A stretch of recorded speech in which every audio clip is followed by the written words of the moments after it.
Check 1, 2. Go! Curious about real estate? Yes! Then you've come to the right place. Get the knowledge you need. Get over the fear and get started. This is the Michael Quarles Real Estate Show with your host, Michael Quarles.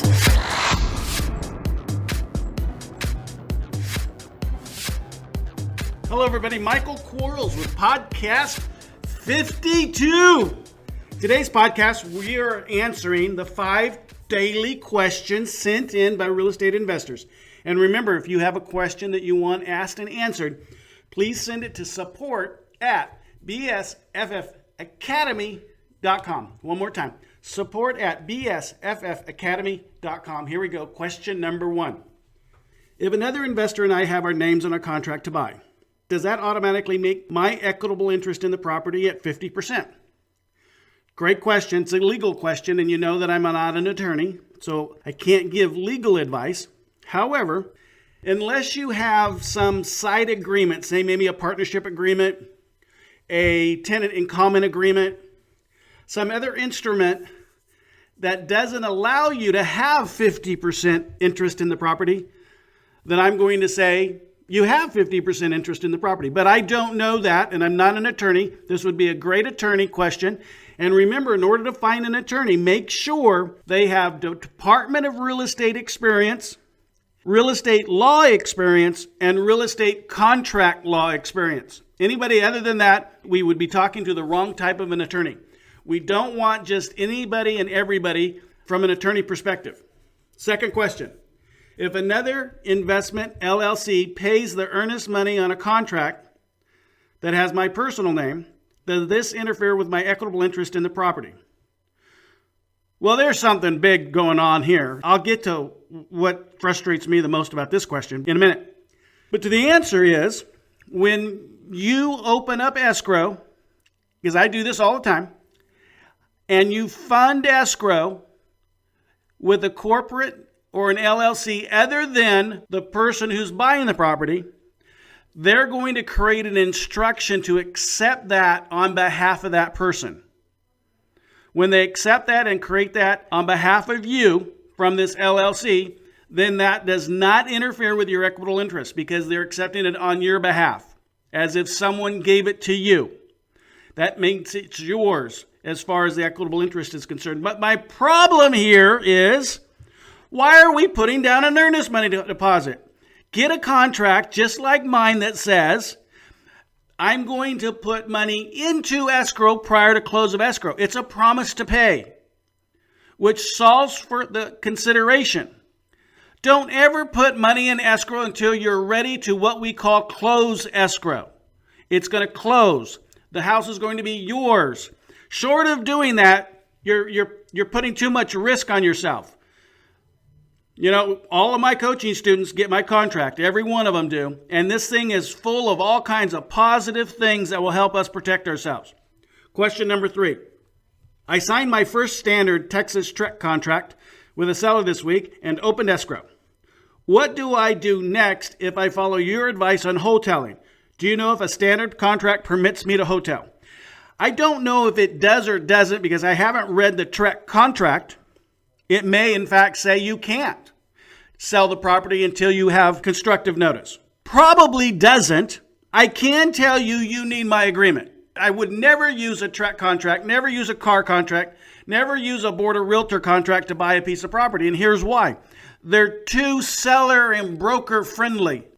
They're not buyer friendly enough. I want one that protects me, the buyer. Now, I'll use those agreements when I sell, but I won't use them when I buy.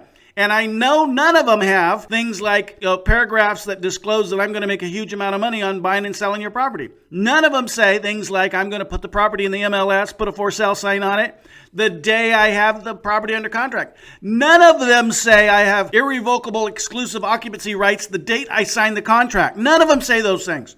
None of them say that if the seller backs out of the contract, they're going to give me 25% of the sales price or $50,000, whichever is greater. None of them say that. Mine does. Those of you guys that are listening to this, if you want to get into a powerful coaching program that has the right tools that keep you informed and, more importantly, profitable, you need to come into my program. Thanks for listening to to Buy, Sell, Fix, Flip. We'll be right back. Are you running out of leads? It's time you tried Yellow Letters at yellowletters.com. Get motivated seller leads through yellow letters, postcards, zip letters, typed professional letters, greeting cards, door hangers, and business cards. Yellow Letters is a full-service marketing company created with your success in mind. Get the personal attention you need to get your direct mail campaign started and get in touch at yellowletters.com. And we are back in 3, 2, 1. Question number 4. Do I need to completely close on a property to wholetail? How does wholetailing work if I don't have cash to purchase outright? Well, let's face it, wholetailing is actually buying the house, constructive notice, reselling the house. You can do that on a simultaneous close. They're just a little bit more stressful for everybody, so I don't like to. And here's the thing. Man, we've got to learn how to be negotiators. I call them guerrilla negotiators, man, because we have to know how to do that well. So here I am. I'm a seller. I've got no loan on the property. So in my opinion, as Michael Quarles, the guerrilla investor, I believe that that's a 100% seller finance transaction already. They've already placed a loan on the property for themselves, keeping it there for the 5 or 6 days that I need it to be there, and paying them 5 or 6 days later shouldn't be an obstacle on my negotiation. So it shouldn't be an obstacle on your negotiation. You just need to know how to negotiate.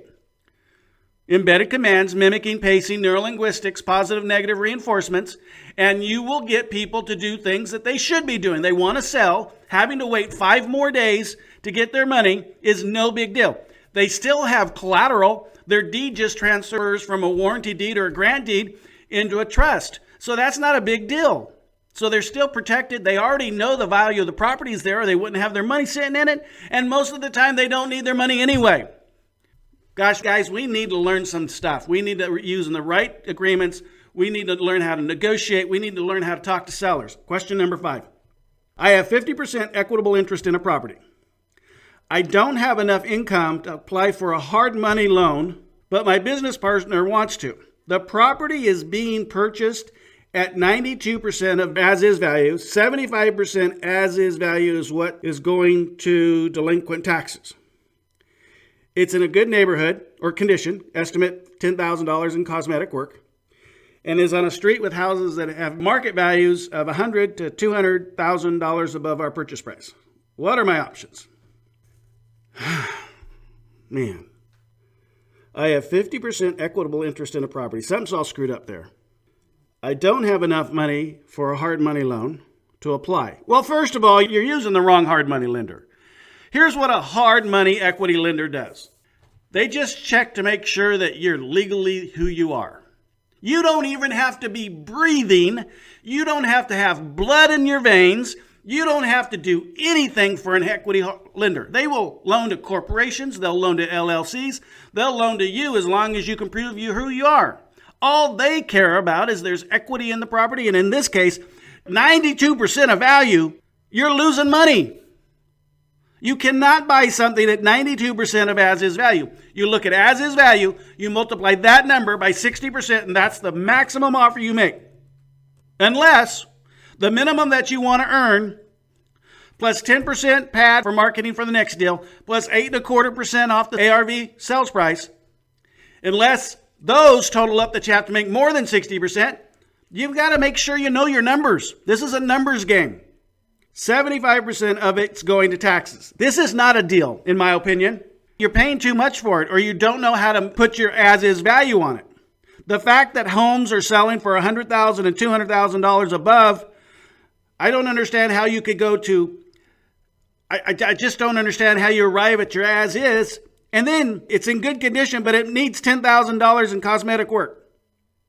It is not in good condition if it needs $10,000 in cosmetic work. That's a lot of friggin' money on a house.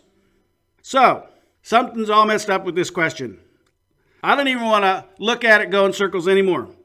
But guys and gals, I really appreciate you guys sending these things in. I know I get crazy and I'm excited and I'm passionate about real estate investing. My goal here is for you guys to take just a piece of advice, just an itty bitty, whatever it is, that's where you're at. You can take that advice and you can jump all over it and maybe change your life by making massive amounts of money. That's what my goal is here.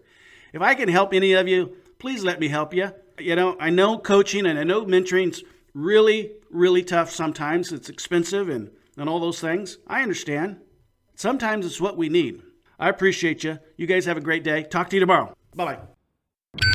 Thanks for listening to the Michael Quarles Real Estate Show. Get more info and stay in touch at michaelquarles.com.